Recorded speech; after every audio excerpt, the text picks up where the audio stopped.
Gorringe, I love you, he repeats, and I know this is definitely real. Only the real-life Evan would know that I would have flitted off into one of my crazy worlds, as he calls them, as soon as he got down on one knee and started speaking. Only the real-life Evan would know that I'd need to go into one of my crazy worlds to double-check this was actually happening. And only the real-life Evan would know that when I returned to this reality, he would have to continue by starting again. I want to spend the rest of my life with you. He reaches out and takes my left hand in both his large hands, holds on to me tenderly, but securely. I don't normally say things like this, so when I tell you that you've made my life so much more than it would have been, and I never want our time together to end, you know I mean it. So, would you do me the honor of marrying me? We're already married, I reply. My husband's face softens from his serious expression into a huge, warming smile. Again, he says, will you marry me again? I slide slowly and gently into silence to savor this moment. His proposal.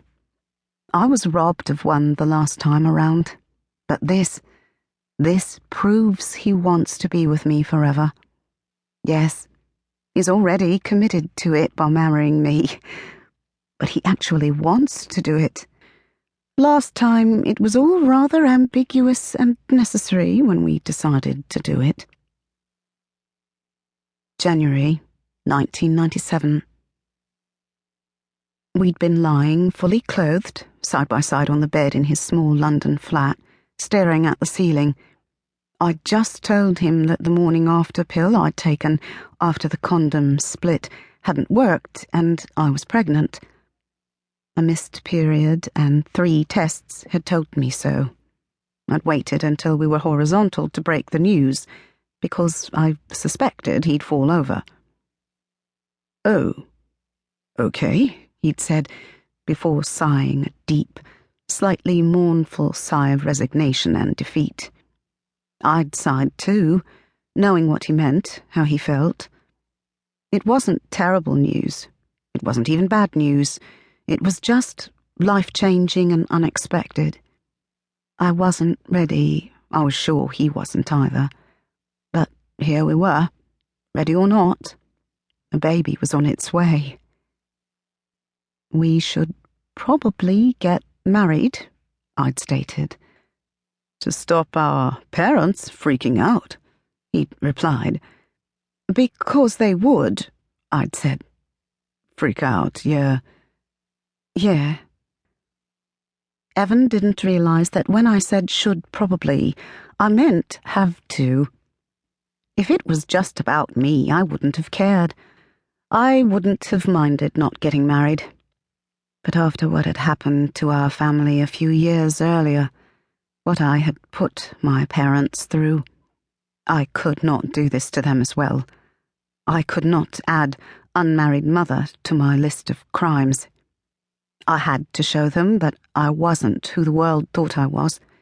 I was a respectable girl, and I could do things the right way. I had to get married.